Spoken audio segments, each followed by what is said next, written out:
Hello, everyone. I don't see any people yet.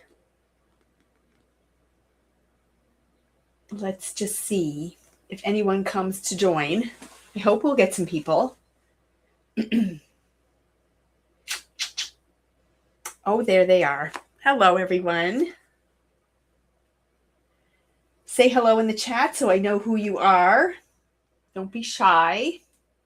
I'm excited for today's live because I'm going to demonstrate a bunch of things, which I don't always take the time to do. Christina said she's here and doing accounting. Eek, I have that in my list too, but I'm ignoring it for now. That is not my favorite job, but it is something that needs to be done. Isn't that a great picture right there on the screen? I love all those colors too. Okay, so we've got a few people here. This will also be available to rewatch anytime on our YouTube channel, so you can come back and revisit as well if we go over some things and you have to review them later. But we are going to highlight two sets of product. But within all of these cards, there are lots of things that we talk about when we show cards, but I don't always demonstrate them. So I thought I would take a few minutes and demonstrate some small techniques. So this is going to be full of tips and tricks along with inspiration. So to start, I'm going to clear my desk a little bit here. We'll try to organize these a little bit so I stay semi-organized. And these ones all go together. Okay, so let's just start with these. So this is a suite of products that came out from Spellbinders, and it is it's called Squeaky Clean. I thought it was so cute and so fun, but I mean, people look at it and say, "Oh, do I really need to have cleaning products for my card making?" And my answer to your question is definitely yes. So I've gathered a few things here from the product suite just to show you what is all included. Just going through my pile, I got everything. Okay. So in the suite of products, there's only 4 things. So it's not like crazy. There's this really cool embossing folder, and I did sort of demonstrate what the embossed backgrounds looked like when you emboss them out. Today, I'm going to emboss them, and I'm going to show you how Amanda did some of the ink blending that's in the background of this embossing folder.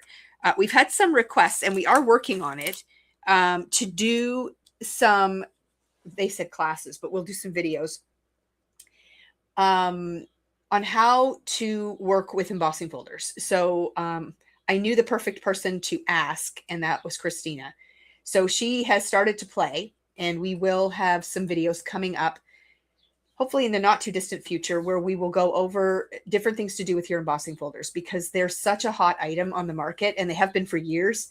Embossing folders go way, way back, but these 3D ones are fun. So our videos will have just, regular embossing folders and then the 3D ones. So there'll be some fun things coming.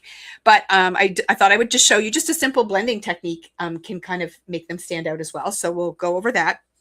So that's the embossing folder. Now, the cool thing about this embossing folder is that you get 2 different patterns on the folder. So I've got mine over here that I'm going to pull out so that you can see what the folder actually looks like. So if you open it up, you can see that there's 2 different sections, and I know that's hard to see, but one part is the bubbles and one part is these little sort of squared off sections that have images inside.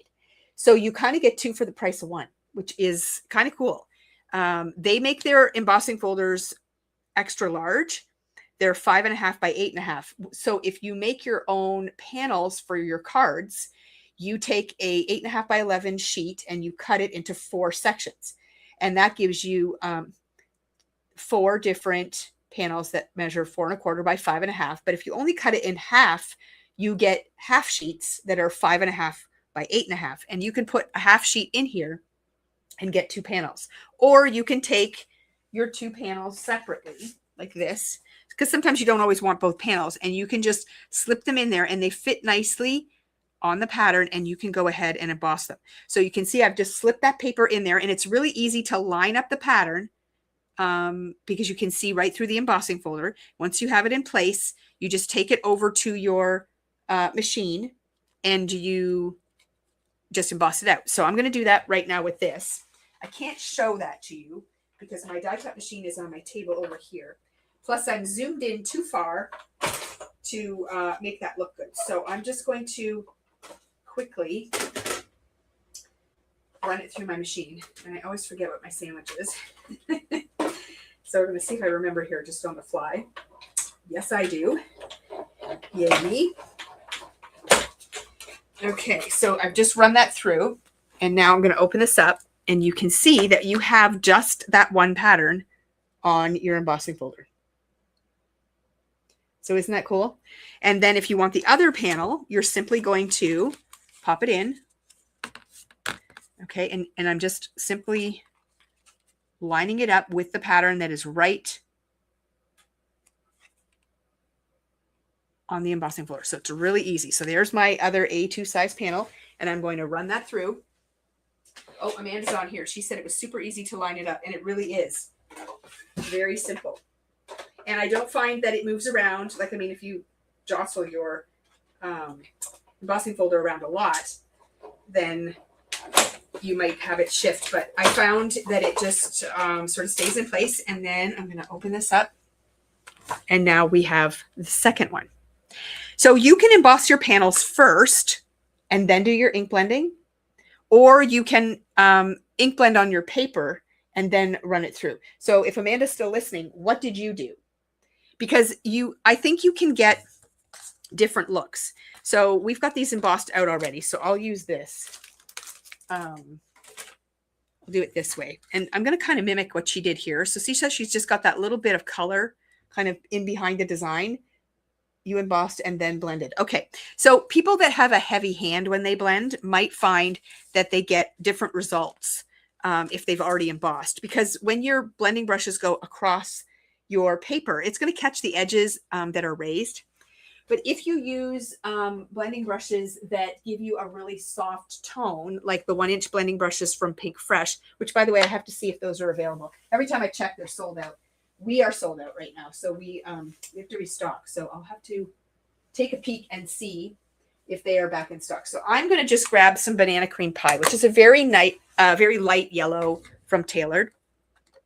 And I'm just simply going to take my blending brush and I'm just going to lightly blend in the area that I want to highlight. And you can do this for the whole panel. You can do it just for a section. So we want to highlight the area sort of where all of these fun cleaning supplies are going to be sticking up, and just kind of give that sort of a focal point. And you can go as light or as dark as you want. So there it is. Pretty simple, right? But if you have, if you're more comfortable, or you have a panel that you've already done some ink blending on and you want to run it through your embossing folder, you can go ahead and do that. But that's just an easy way to add a spotlight to an area to kind of draw your eye in, and you can go ahead and create your background from there. So I like that idea. I think it's really cool. She did it also on this card. There's a light blue or a teal blue in behind. I don't know if you can really see it. It's light. Oh, yeah, that's better. And sometimes you can make it dark and sometimes you can make it light. You can do multiple colors. You can blend. You can do all kinds of things. But if you feel more comfortable blending before you put your embossing folder through, it will work well that way as well. So that's just a fun way to do that. Now with a folder like this, you can leave it as a panel like this. And we do have a card here where Amanda did that. So it's kind of a white on white technique. Okay, so you've got a smooth piece here, and I'll explain that in a minute. And then you've got your embossed panel there. But if you take more detailed blending brushes, you can ink blend all of these different areas in different colors.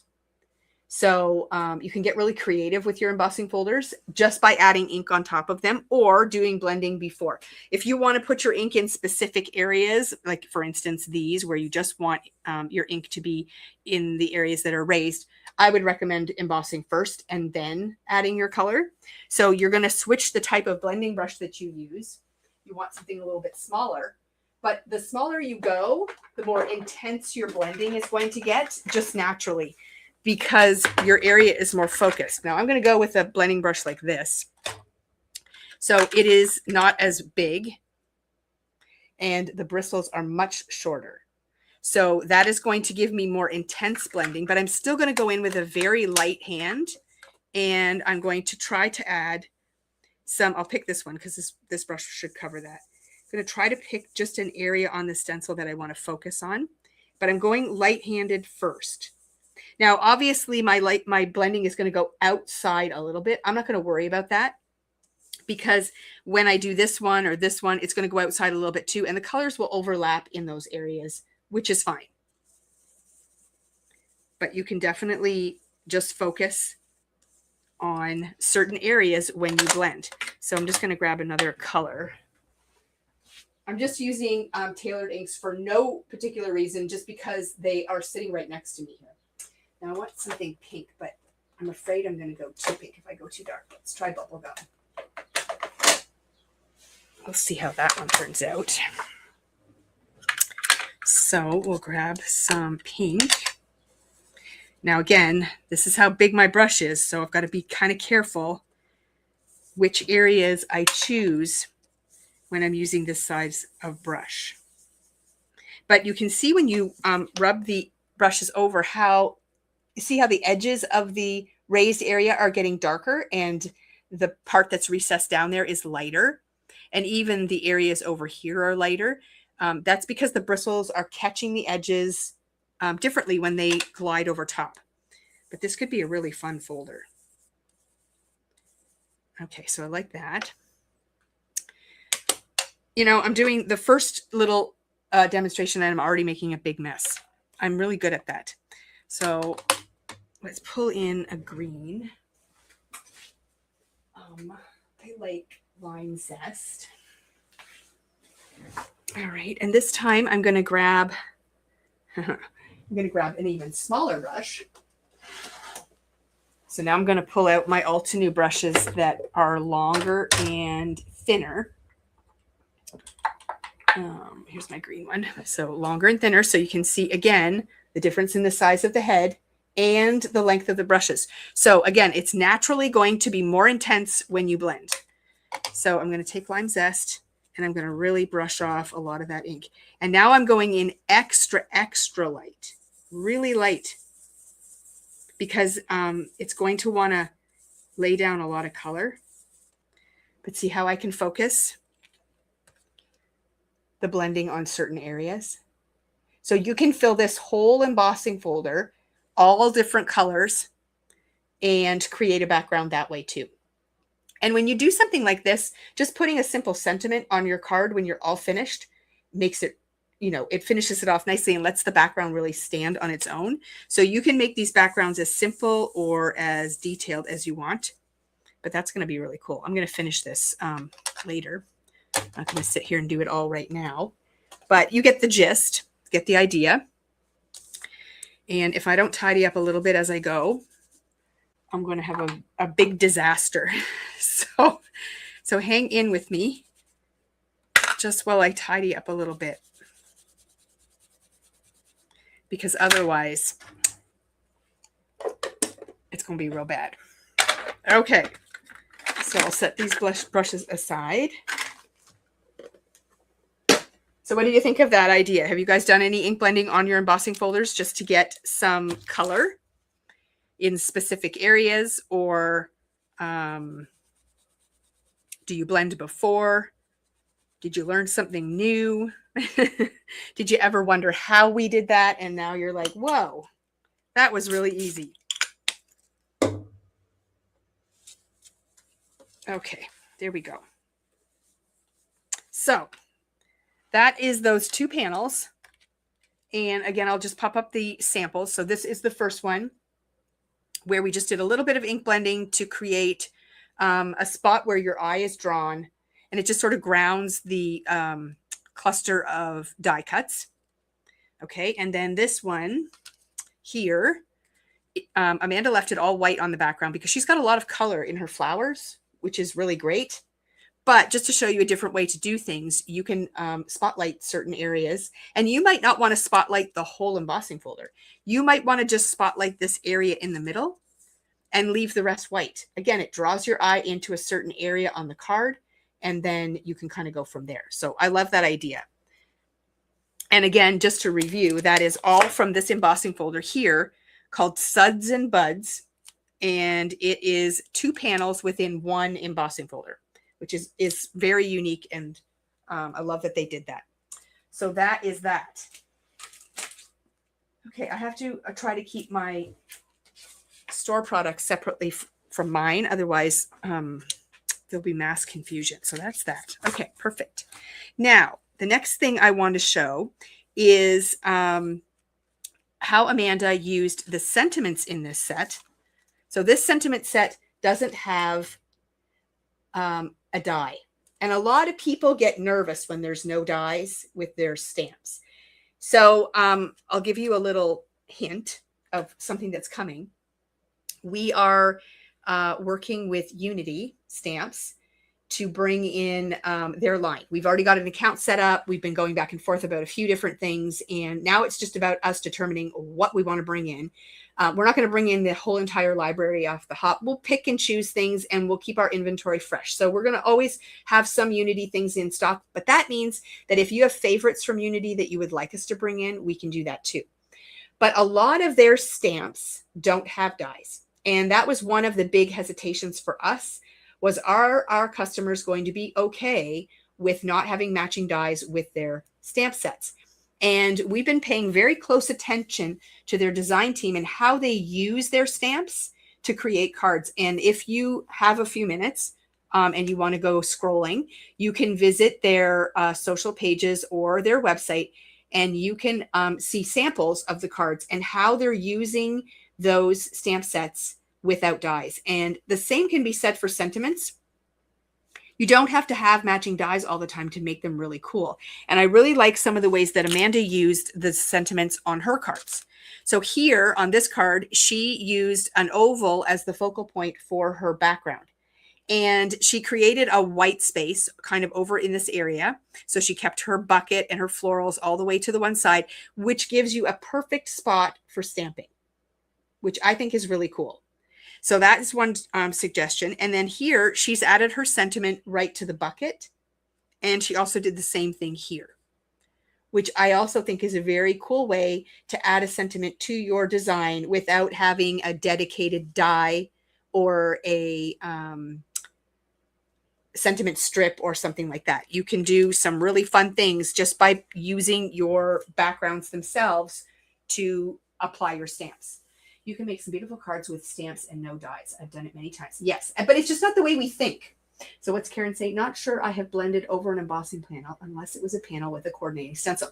Yes, so stencils with your embossing folders are awesome, but there are lots of really great embossing folders that don't have stencils because they're just generic patterns like this. But you can still spruce them up with a little bit of ink blending. And then there'll be other techniques that we'll show you in our future videos when we're talking more about specifically about embossing folders. So yeah, so I wanted to actually create the bucket quickly. So we should talk about the die set, I guess. This is the die set that comes with the suite of products. You can buy all of these products separately. You don't have to buy everything. You can just pick and choose what you want. This is the Squeaky Clean set, and there's 18 cutting dies in here that create all of these cleaning supplies.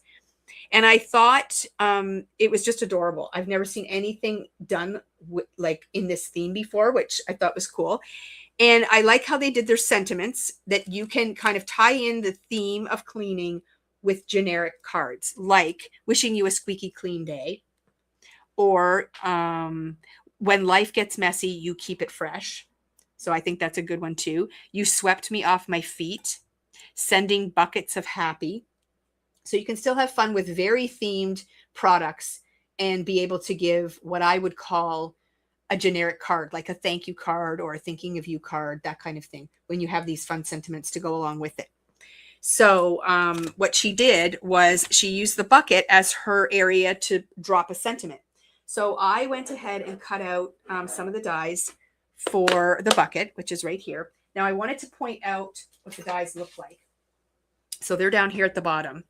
And many of the dies have multiple cuts on one piece, meaning that you don't have separate dies for your handles, for your scrub brushes, because sometimes, or most of the time, you're going to be cutting them out of similar colors. Now, that's not always going to be the case. You can run the die through using different colors and layer things differently if you want to, but it does give you that option, which I like. And then this section here, it gives you like the trim on the mop bucket and then the handle. There's a couple other pieces here. I didn't go into a lot of detail to try to find. Oh yeah, this one here is the nozzle for here.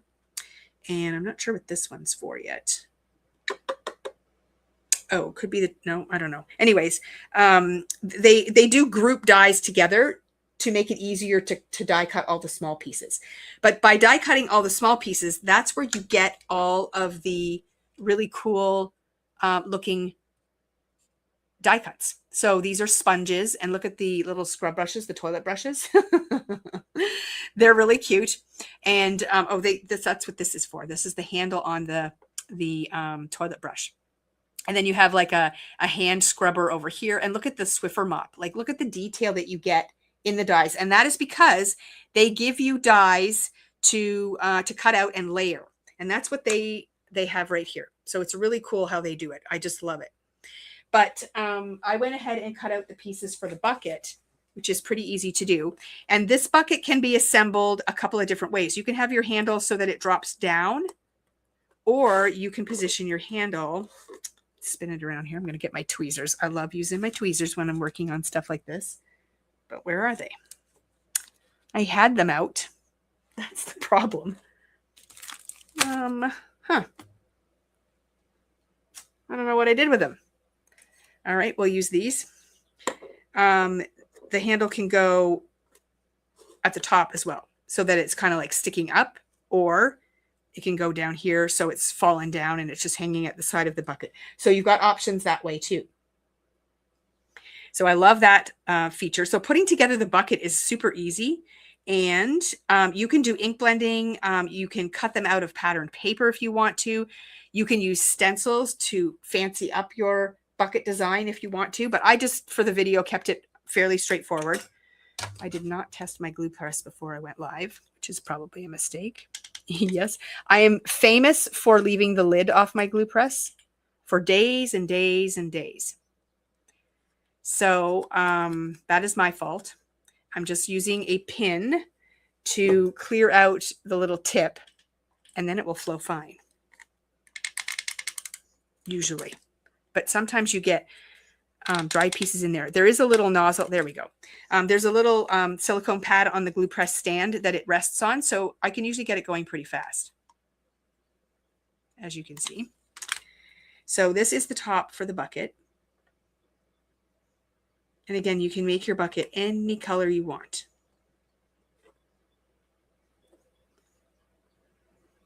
So there we've got our top. And now we're going to put our handle together here. These are not my usual tweezers. I don't know what I did with mine. Oh, here they are. Found them. Okay. So we're just going to add a coordinating handle to our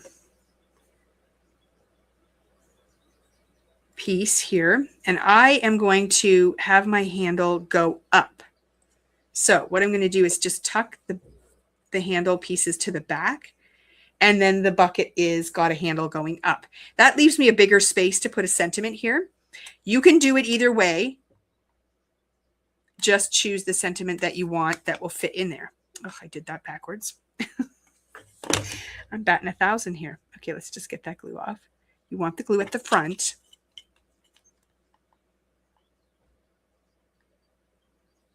There we go. And then we're just going to tuck that in behind. So it just kind of goes off to the side.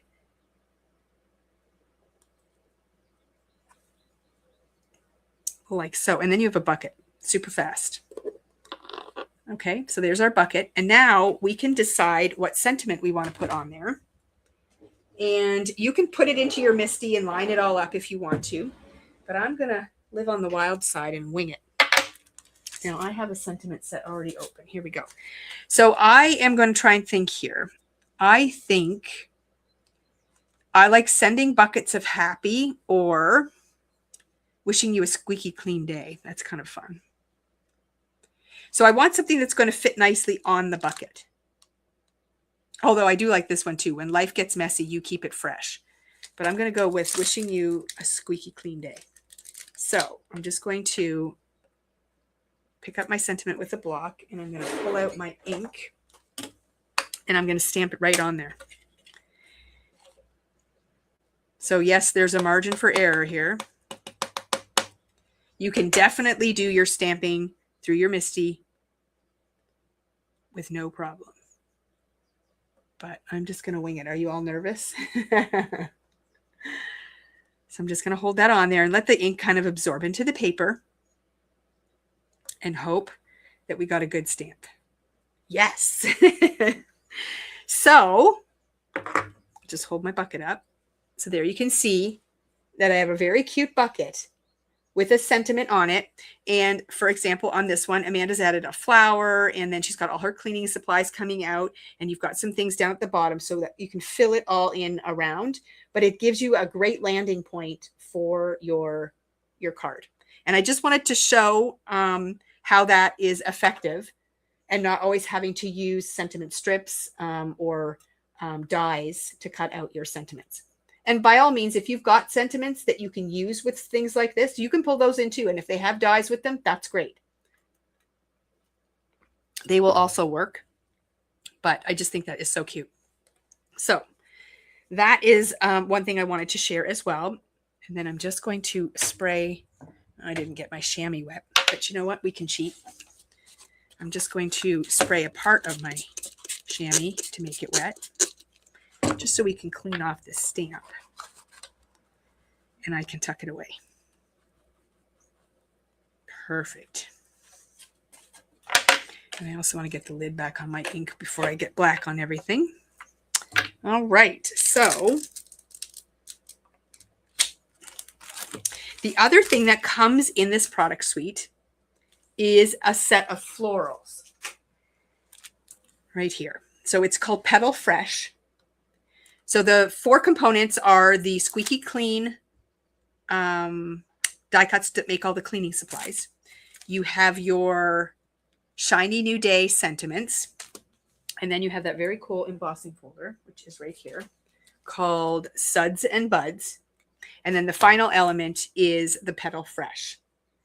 And this is just a beautiful floral set. But as you can see by all of Amanda's great samples, I just sprayed water all over my desk. Let's clean that up.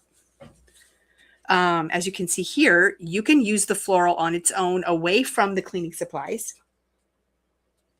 or you can mix it in with the cleaning supplies. So she's added a flower here and some greenery in the back. And then here, instead of having cleaning supplies coming out of her bucket, she's got all her florals coming out.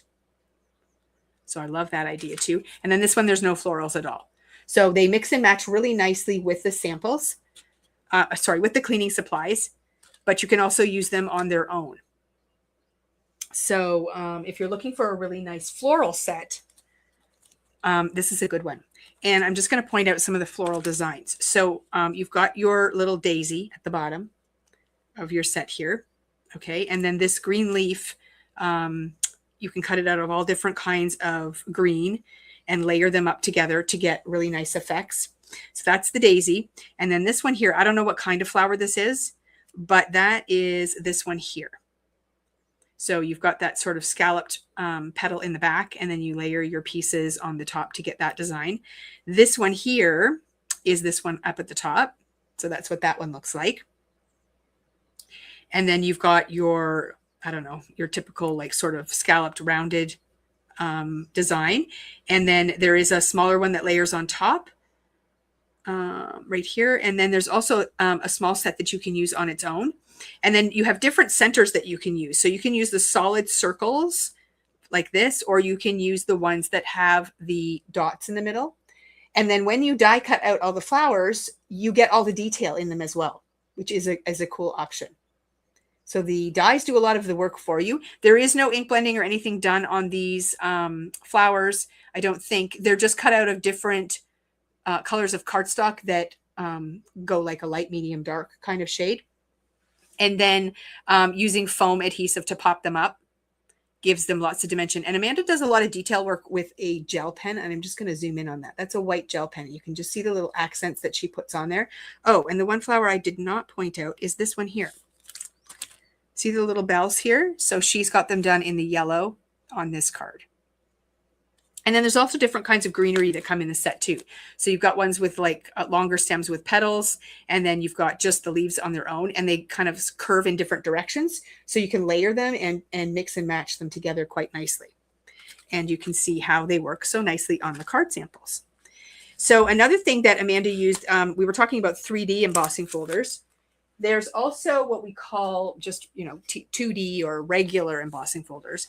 And she has used one on this card here for the background. So you can kind of see the difference between a 3D and a 2D embossing folder. There's a lot more dimension on this. And then some of the bubbles on this are lower than others, so it gives it that 3D look. But these types of embossing folders are also very effective. They're a good way to give your background texture, but not make it too busy. And she's done that same ink blending technique behind her oval to add just a little bit more dimension to her 2D ones. And here is a good way to pull out those larger blending brushes again and your favorite ink pad. And I don't know what color she used, but I'll just grab this one. This is Tiki Mule. And I'm just going to add a little bit of ink blending on this one. Again, it's already been embossed. Lightly, just swirl your brush around very lightly. And the edges of the raised areas will pick up that ink and give you that nice blend in the background. So it turns out quite nice. And the ink will dry back a little bit and make it a little bit lighter. So if you think you want a little more color, you just keep blending until it's built up enough. Now this one you'll want to come out a little bit further because you're going to be adding that oval over top if you want the same look. And you'll want to be able to see the blending. But as you go out, it sort of fades a little bit. And that oval will cover up. And you'll just see the outside edges of it, which is quite a nice effect. And this is where you're just going to take an oval. You can take hexagons. You can take circles, squares, any kind of die, any shape at all.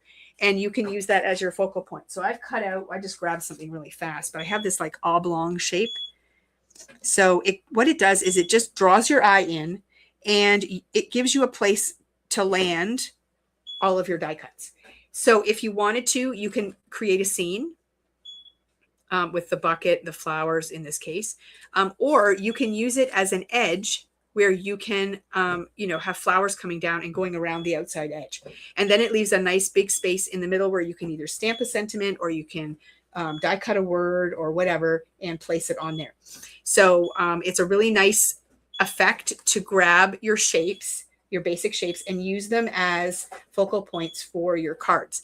And then again, you can simply put this into your MISTI, or you can wing it and grab one of those stamps that we were talking about before. And if I was going to use this one to do flowers around the outside, that's going to give me a little more space in here to add different types of sentiments. So if I want to do one with just the florals, this is going to be a great day. So I'm going to take that one and I'm going to stamp that one out. And I'm just going to put it off to the side a little bit in a different size block. Okay, so I'm just thinking like I can do it kind of over here, and then I would have flowers and things going around down here. So I'm just simply going to grab my ink pad, see if I can go 2 for 2. So I got to get it straight. I'm going to pull it down a little bit so I can see. I got to get it straight, and I got to make sure it stamps well. But you could easily put this into your MISTI and line it up Perfect. So you can see how, again, this acts as a very nice landing point for your card. So I can put that on there. And now I can go ahead and I can start building with my bucket, my floral design, whatever I want. And my sentiment's already there. No dies required. So it's a good option. What do you guys think of that idea? You guys are very quiet. Are your hands busy doing other things? Nobody's saying anything. Okay, let's get my inks covered up. My stamp is cleaned off, so I can put that back.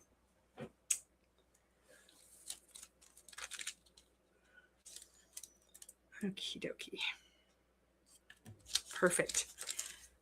Okay, so that's how you use that sort of technique, just to create an ink blended background using an embossing folder, and then use any kind of shape to sort of be your focal point, and just use the background that you have, or die cuts that you have to cut your or stamp your sentiments on, which works really well. So maybe change the way you look at your supplies or the way you use them. Or maybe if you've been looking at sets and you're thinking, oh, they don't have a die, I don't like that idea. Maybe this is going to give you a new way to see things. You're making accounting much more enjoyable. Well, I'm glad to hear that, because accounting is not enjoyable. I'm sorry if we have any accountants or bookkeepers on here, but we don't love accounting. It's kind of, I like to do demos and create things. I even like ordering product and unpacking product more than I like accounting. Okay, I'm just looking at these to see if there's anything else I want to show on these samples. I don't think so. Does anybody see anything on the samples that they would like clarified? Because I'm happy to do that. I do like a grounding space. Yes, it does. It just kind of draws your eye in. And I really like, for my personal self, I really like cards that have white backgrounds. And then you can add a little bit of color, but I like that they make all of these things pop really, really nice. And I know at the very beginning, people said, oh, I love the colors. And the reason that you're saying that is because that's what you're seeing is the colors. The backgrounds are not taking away from all the color that you have up front. So Heather Haw, I'm not sure about the hand with the pail. You're not, that's actually going to be like a rubber glove.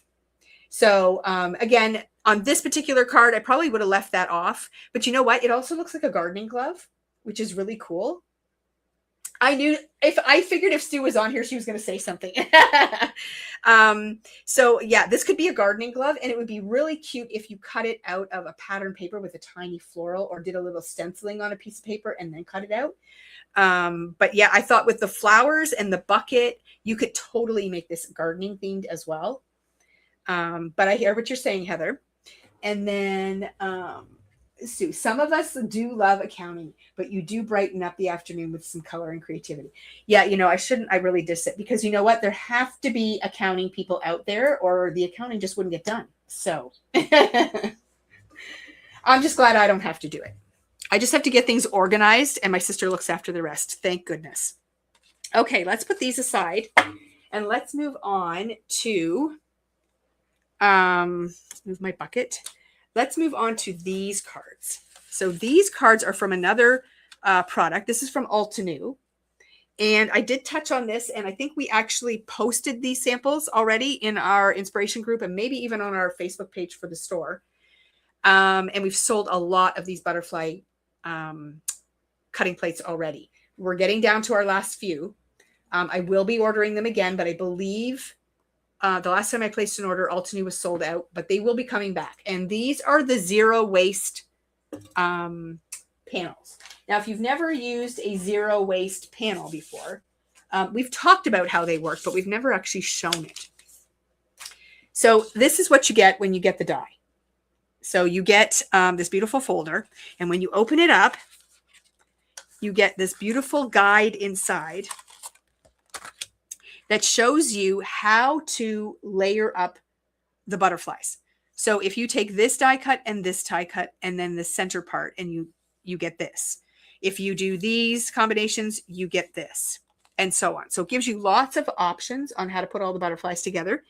It does give you color suggestions. Now, obviously, they're using their colors, but even if you don't use their colors, you can use this as a guide. You can take your cardstock swatches and put them up next to it, and you'll get a really good idea of what you can do.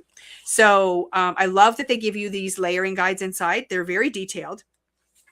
And then they even give you a couple of suggestions on how to use the products on the back. Okay, so that's really cool. And you'll notice this card looks a lot like that card. Not exactly the same, but similar. Not even the same colors, but it's a similar design. So it kind of gives you a jumping off point. And sometimes all you need is a little jump off point. And once you start playing with the products with your jump off point, then you can start getting really creative with it because you get comfortable with it. So what does Terry say? There are lots of jobs that we are glad other people do. And accounting wouldn't be high on. Yes, I know. Well, and I mean, there's things like doctors and nurses. I mean, thank goodness we have them, but there's no way that I want to be one of them. Teachers is another one.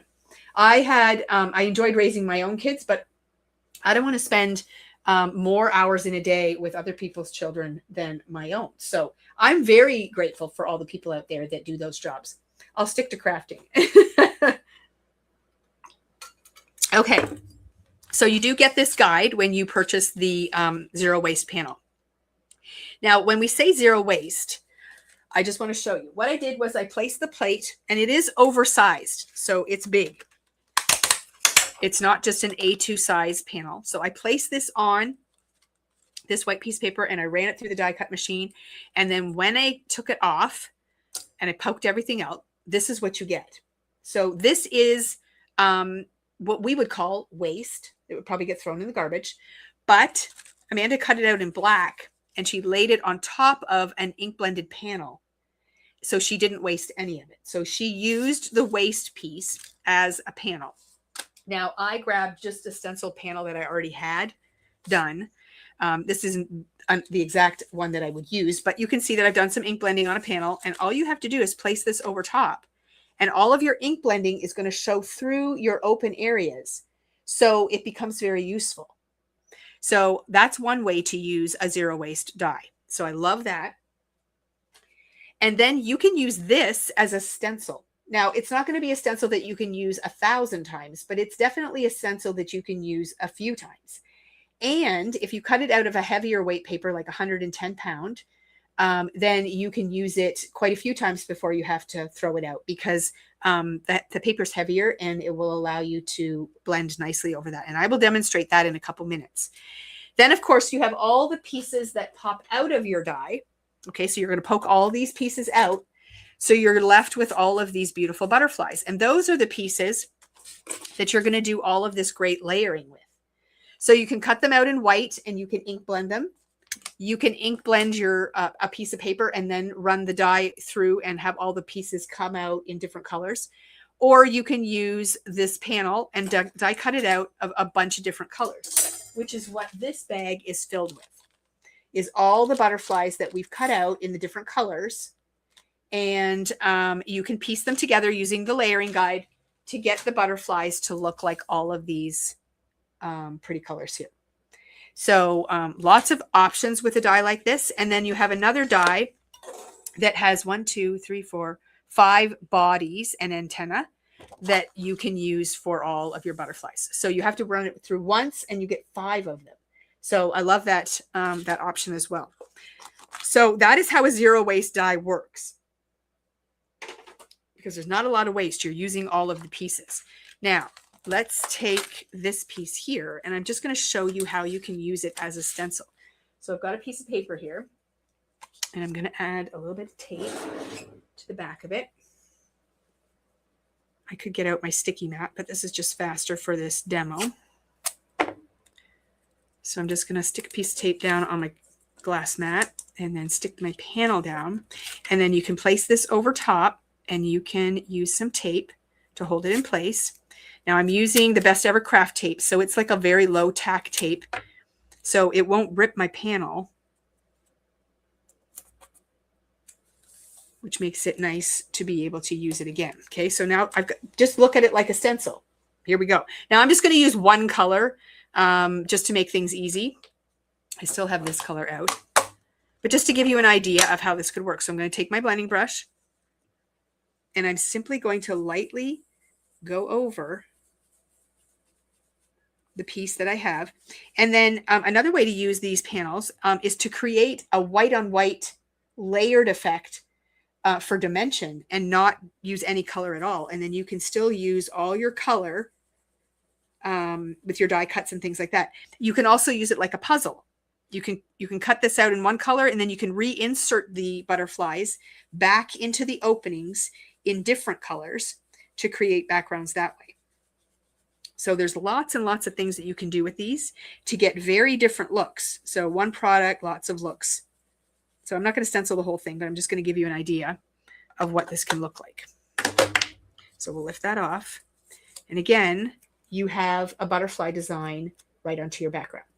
So, and then this is very usable for lots of options. Now, I will say if you're using a paper die cut, you'll want to make sure that this ink is a bit dry before you come in with another color, because what it'll do is your brushes are going to pull the color off the cardstock and blend it in with the colors that you're using. So if you let it dry really well, that shouldn't happen, but it does happen if your inks are not dry.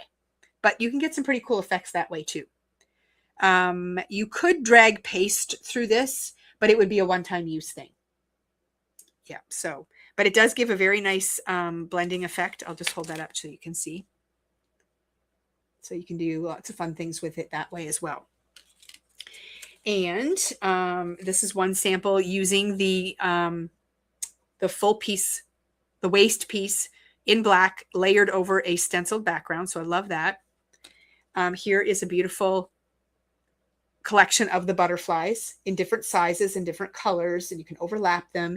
And she's done that ink blending in the background again. Just a light blue ink blend, and then she splattered, let that dry, and then you can just add your butterflies on there. If you wanted to do a light stencil design in the back, you could do that too. You could do the embossing folder technique and so on. So lots of fun things you can do with that. This one is, again, another arrangement of the butterflies, but you'll notice that there is a border around this card, and that is done with a die set that I'm going to show you. Let me just clean up my ink here because I don't want to get everything inky. There's my cloth. So we'll just get rid of that ink. So what is used there is, let me just grab it, this set. So this is the cross stitch rectangle stacklets, and there's also the diagonal stitch rectangle stacklets, and these are both from Taylored Expressions. And this is a really cool die because it doesn't actually cut anything out, but it actually creates the impression in your cardstock. So I'm going to show you how that is used. So inside this die set, you get a panel, magnetic panel with different size dies that have that stitched pattern on them. So you can pick whichever one you want. So I'm going to pick the largest one, and I'm going to grab a piece of cardstock, which is right here. And we're just going to place that where we want it on the panel. So this is an A2 size panel. So in Amanda's card, the whole panel covers the front of her card. And she just has added that cross stitch design in there, which again defines the area where it's going to draw your eye in, but in a subtle way. So I'm just going to place this on here, and I'm just going to take some tape, and I'm going to put the tape on the outside of this die. Because once I run the tape through my machine, it also pushes the tape down into my paper more. And sometimes it can make it so it's hard to get off. So I'm going to just put it on the outside. In this case, it's not going to matter too much because I'm not really cutting anything, but I'm going to try to keep it to the outside. If it was to get messed up, I could trim it a bit, I think, but we'll see. So now, where did I do with my cutting plates?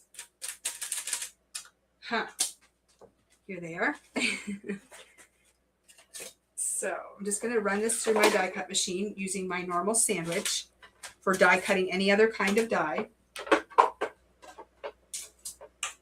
And putting it on a bit of an angle just so that when it goes through, a harsh edge is not hitting the rollers and it just rolls through much nicer. And when I take it off, you will see what happens. So I'm going to peel my tape off. And if you kind of just pull your tape like level with your paper, like don't just rip it off, it tends to come off easier. Now this tape has been used a few times, so it's not as tacky either. But when you lift this off, you can see that you now have that nice border going around your rectangle. And it just gives you a nice like focal area. I see a question. Did you cover how the embossing on the hello card is flat inside the flowers? Are we talking about the butterfly card still, or are we talking about this? Are we talking about this? I'll wait for Joanne to answer. But yes, so that is how you add that border on this card. So I love how that turns out. So if you don't have any dies like that, those are really fun ones to pick up. So we've got cross-stitched ones. We've got diagonal ones, I think, or at least we can get them. There's also squiggle ones that are also from Tailored Expressions, which is nice. Back to the hello wreath a few minutes. Oh, I didn't cover that. Okay, I'm glad you brought it up. Let me find that. So you're referring to this and how it's flat back there. Okay, I'll come back to that. Okay, so that is how the stitches are added. And I will say, and I want to point out, and I've said it before, when you use thicker cardstock, heavier weight, the detailing on the dies, like the stitching or the dies here, like the marks on there, they are intensified the heavier your cardstock is. So you'll notice that how deep my stitching is on my card. And that is because I'm using a heavier weight cardstock. And I love how the stitching turns out when you do that. So paper does make a difference. Obviously, you can use whatever paper you want. But if you're looking for more detail in your stitching on your dies or the detail work that the dies actually do, then thicken up your paper and you will notice that it intensifies that. So I really love these dies for adding extra details. So you can check those out. Those are fun. And the other thing I wanted to share, so here's another card that she used the butterflies on. Again, just a plain background, and she's just splattered some black on the back and then added her butterflies. And in between her layers, she has used foam dots to add dimension. So depending on how much pop you want your cards to have, you can use foam adhesive to do that, which is fun. And then here's another card where we've used squiggle stacklets. So those are a really fun die that I love to use. It's probably one of my new favorites. And they're from Tailored Expressions as well. And they are nesting dies that have a squiggle edge to them. And again, different sizes. And you can lay panels over top of them. And just that squiggly edge shows. And I really think it's very effective. So if you're looking for something a little bit different than a plain edged rectangle, it's a lot of fun to try out the different shapes. But the squiggle ones are really fun. And that brings me to another thing. And Joanne, I haven't forgot about you. The card's right here. I'll go back to that. Is the focal point on this card. And that's done with a masking stencil. Now, we just reordered a bunch of our masking stencils because they're very popular and we were getting kind of low. So I'm going to use this as my background, but I'm going to talk about masking stencils. So masking stencils are a really great tool. And they come in lots of different shapes. So we've got a bunch from Tailored Expressions. And there's things like arches, circles, scalloped circles, hexagons, ovals, rectangles, and squares. So just basics. And what you can do with them, I've got my circle one out here. So when you use a masking stencil, it kind of comes with two pieces. So you get the piece that has the hole in it, and then you get the actual pop out that is your hole. So the card that Amanda made here, she's using the piece with the hole in it. So what it's going to do is it's going to mask off everything except the open area of the hole. And these stencils actually come with etching marks on the back, which make it really easy to line up your stencil and get your circle in the right spot. So I'm going to use a little bit of tape to hold that on there so it doesn't move. Grab another piece off my other. Okay, so that's going to hold my cardstock in place. And now you're going to take your blending brush and you're going to blend that open area. And that's going to create a focal point for you to use as a backdrop for your design. And it's very, very effective. And this can work with florals. It can work with critters. It can work with all kinds of different things. I have something on my paper that is making a mark. So just ignore that part. This is just a demo. But you can blend this area as light or as dark as you want. You can even create kind of a scene in this area as well. You can create a pattern. So you can lay your masking stencil down and then you can put another stencil over top of it that might have a pattern on it, and you can stencil your pattern in that area. So you can do a lot of different things with a masking stencil, and it just covers up the rest of your card so that it doesn't get any ink on it. So then when I take this off, you can see I have that spotlight area where I can then create my floral design around it or whatever. But if I only wanted splatter in this area, you make sure you leave your stencil on first and then do your splattering. And then when you take it off, that whole area would be protected from the splatter. In this case, Amanda had splatter going all over her card, which I think is nice.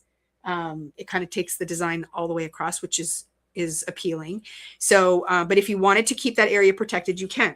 Now to do the reverse of that, we'll pretend we're going to work on this side. You could place this on your card, and then you'll want to put some adhesive on it, and then you're going to ink blend around the circle, so all your color is going to be everywhere else. And then when you take this off, this area was protected, so it stays white. So that's why you end up with the two pieces. And in each one of the masking stencils from Tailored, you get two sizes. So you get a small and a large version of whatever shape it is, which is fun too, because then you can decide how big or small you want your focal point to be. But I do like that technique as well. And it makes a nice grounding point for your designs. So that is cool. I lost the lid. Here it is.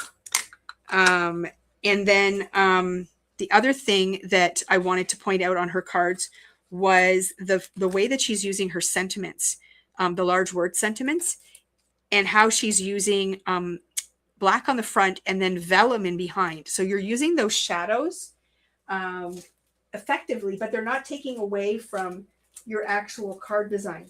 And I pulled a few dies that are a fun way to do that technique on your cards. And most of these are from Concord and Ninth, Christina Werner's. We just restocked all of these. I wanted to pick things that we had in stock. So these dies will cut out the words in one color, and then you have a shadow die. Sometimes you don't want it out of solid cardstock because it blocks a lot of the work that you've done on your background. But by using vellum, it's sort of subtle. It's kind of like using an embossing folder on a white background. You know it's there, but your eye doesn't immediately jump to it. And I like that technique. And same thing here. So you've got the high, it's floating on vellum, and you can still see the butterflies kind of in behind. So these dies would all work for that. So this one's called Small Script Greetings, and you get the miss you, healing, hugs, and best wishes. And again, if you look at the size, you know, for an A2 size card, oops, move over. It doesn't take up the whole card front. It just takes up a small portion of it, but enough of it that it stands out. So I love that. This set here is called Big Type Greetings. So you've got words like hello and hugs, miss you, and thank you. Again, they all have shadows with them. So that's nice. This one here is just a small set. It does hello, hugs, and cheers. So nice size for card fronts. And then this one is the thoughts and prayers. So you get prayers, thoughts, you are in our, and you are in my. But then there's also a stamp set that coordinates with it to do strips. which is quite nice as well. So lots of options for large sentiments with shadow dyes that you can do this technique with. So I quite like that. So that's kind of highlighting all of the techniques that she used on these cards. Oops, I'm sticking to everything. Pull this back in. So those are all really fun ones. And now I'm going to go back to this because I did say I was going to talk about this and I forgot. So this gives the illusion of an area that's not embossed in here. But what it is a die cut circle. And then you're using the edge of that circle to line up your die cuts on. And you're just layering that over the embossed area. So it's kind of a tricky thing. It makes you think that this area is not embossed, but it's actually another piece of paper that's laid on top. And you could do any shape you want. So you can do circles, ovals, and even if you did it right in the middle of your card, it's going to give you that effect. So it'd be very similar to this. You're just seeing the edges on this. But if I outline the whole thing in flowers or something like that, you're going to think that the center section is not embossed, but it actually is. It's just underneath your die cut. Does that make sense? Is that what you were referring to, Joanne? I hope it was.